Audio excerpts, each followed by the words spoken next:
So we've talked about the existence of God, and we talked about the nature of God. So this time we're going to start talking about the attributes of God. Now, by an attribute or a property of a thing, we mean a perfection which belongs to the nature of that thing. So it's not a thing itself, it's not the essence. The essence of a thing is its nature. So we're not talking about the nature of God, but the attributes. So an attribute is something that comes from that nature or flows from it.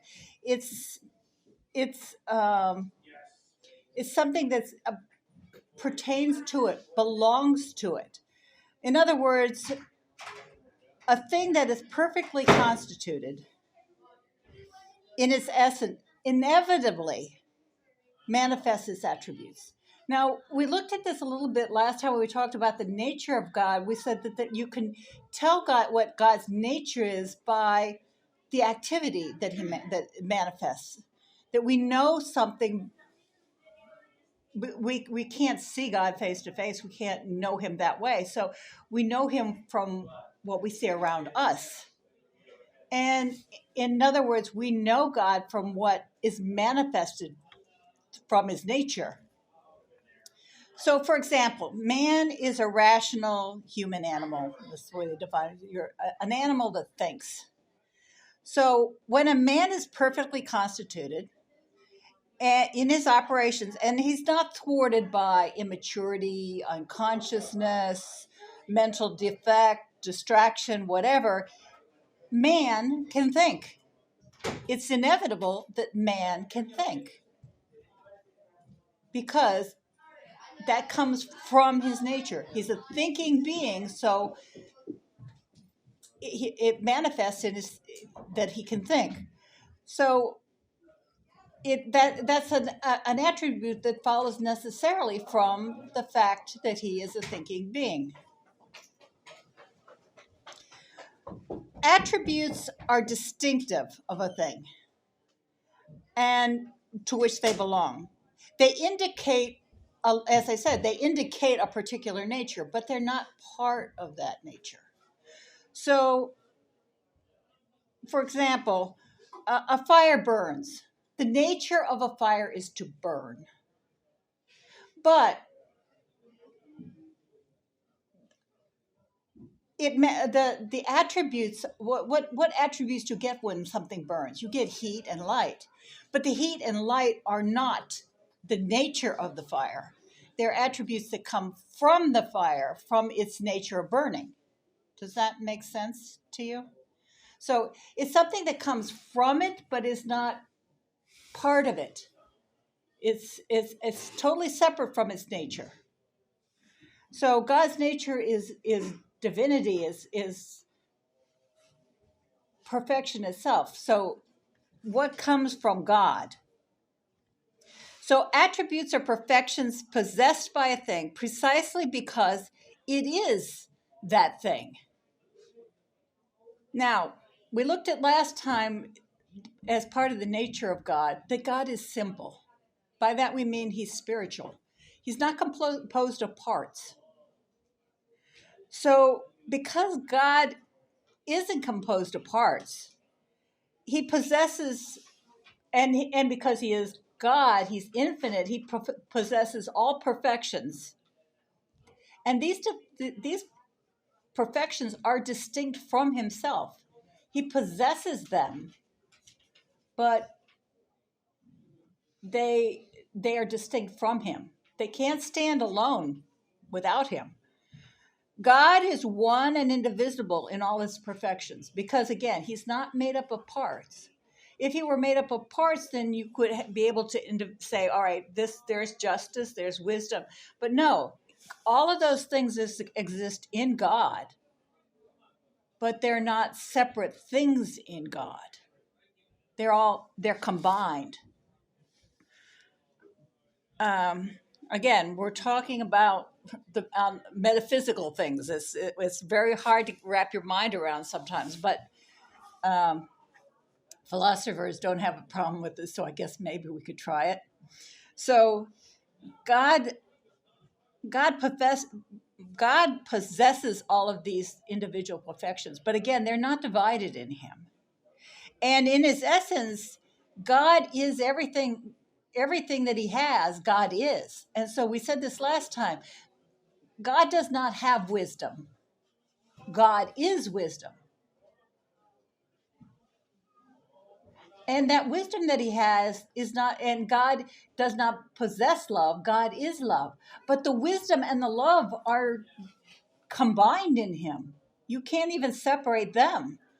But again, because we're human beings, in our nature, our mind, we can't conceive of of this. We have to break things down. We have to compartmentalize things, because we have to look at each thing. But then you have to understand that, yes, we're going to look at each of God's attributes, but remember that in God they are all combined.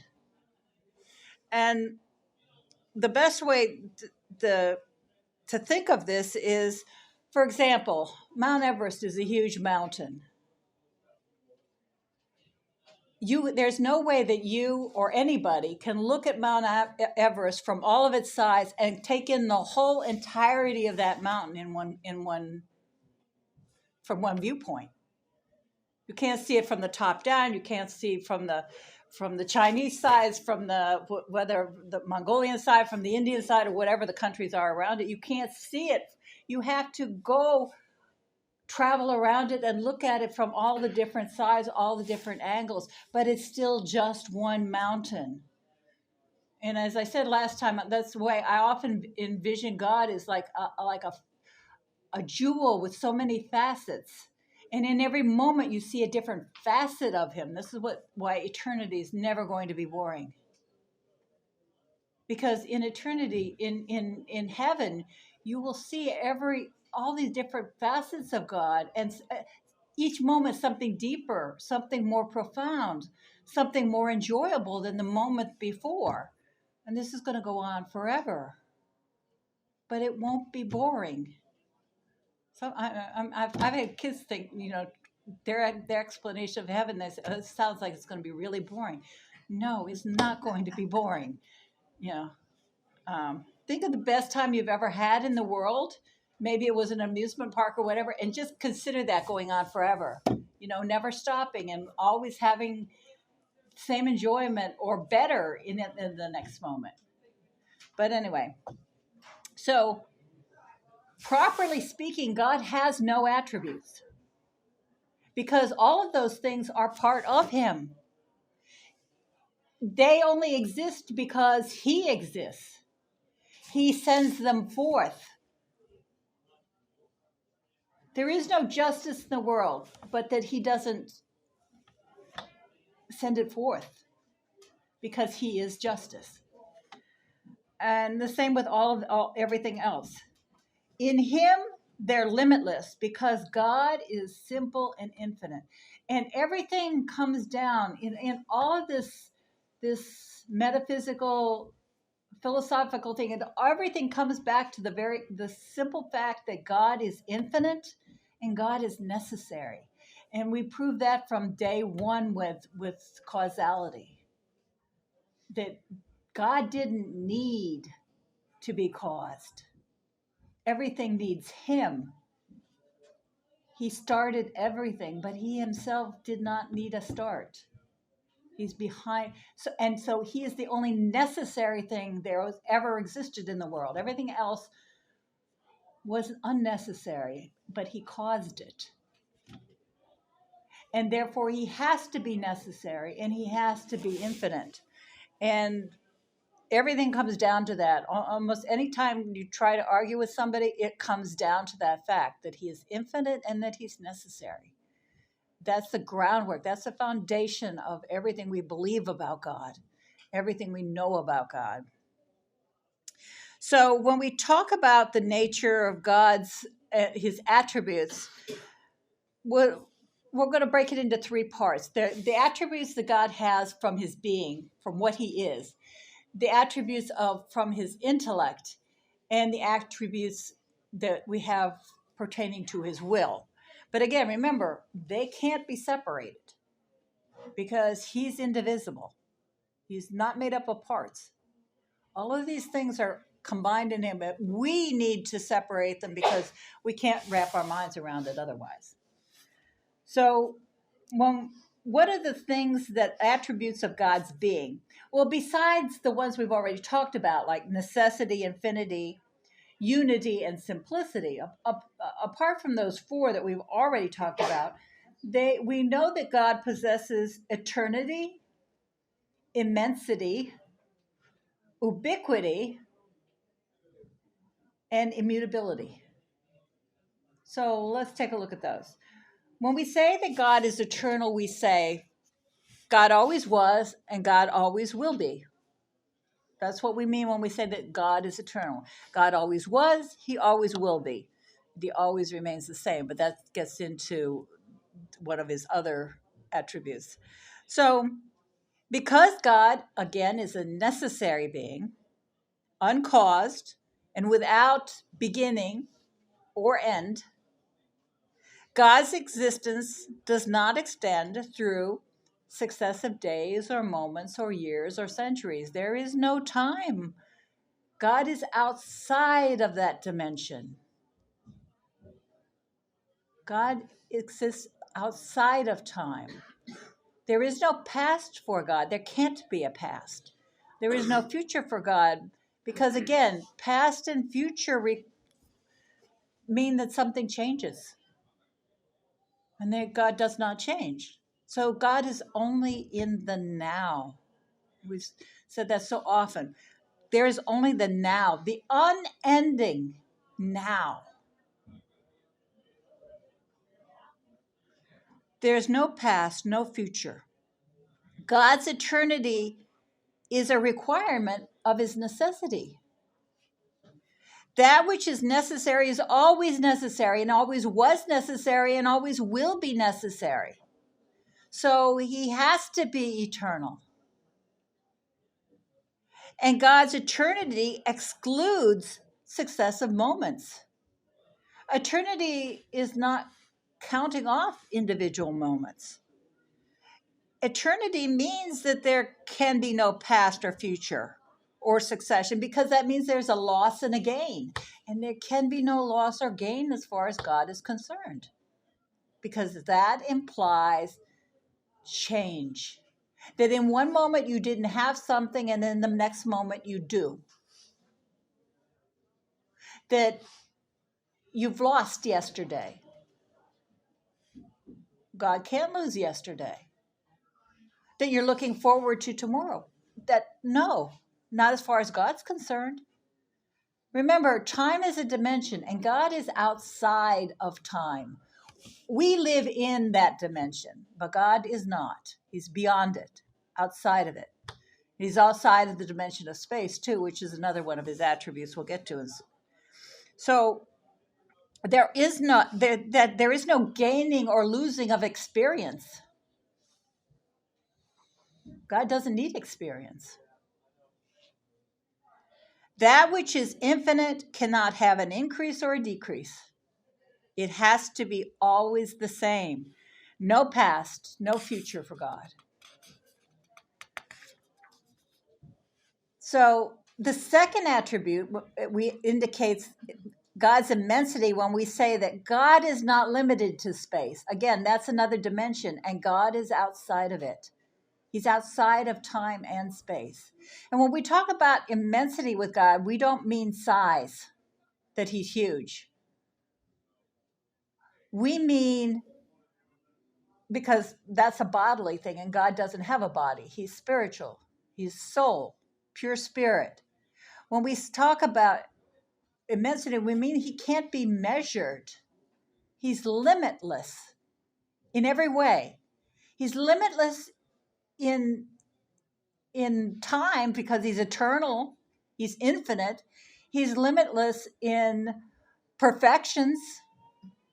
In every way, shape, and form, he's limitless. And that includes the fact that he cannot be measured. His spirit is without dimension, without any spatial dimensions. And therefore, he is unlimited. So, because he is unlimited and he is not bound by space and time, he's ubiquitous. I love that word. Yeah. Ubiquitous. He's everywhere. And we often refer to that. We say that God is everywhere. God is not limited by space or to any particular spot. He's everywhere. That means he's present in every place, that there's nowhere you can go that you will not find him. He's outside of, again, our dimension, but yet our dimension is within him. So there's nowhere in this world that you can go that you won't be beyond him. That he's in every cell, he's in every plant, every mineral in the ground, he's in every galaxy in the universe, he's everywhere. He's in every place, wholly present and in all parts of the world. But he is not identified with the world. The world is inside him, but he is not in the world. We indicate God's immutability when we say that God is changeless in his infinite perfection. If God could be changed, it would mean that he would lose something to acquire something else. But God is necessary and infinite, so he must be and be as he is. With God, there's no possibility of change or alteration. God can't change because that would indicate an imperfection, and God is infinitely perfect. So the two are incompatible. With God, there can be no change. Attributes of God's intellect. God's intellect and knowledge are one with his essence. The chief attributes of God pertaining to his intellect are his omniscience and wisdom. We indicate God's omniscience when we say, God knows all things, even our most secret thoughts, words, and actions. Omniscience means all-knowing. Nothing, past, present, future, actual, or possible, is absent from the perfect knowledge of God. God knows himself perfectly. And he knows all things in and through himself in such wise that he's not dependent upon truth, which he knows, but the truth is dependent upon him.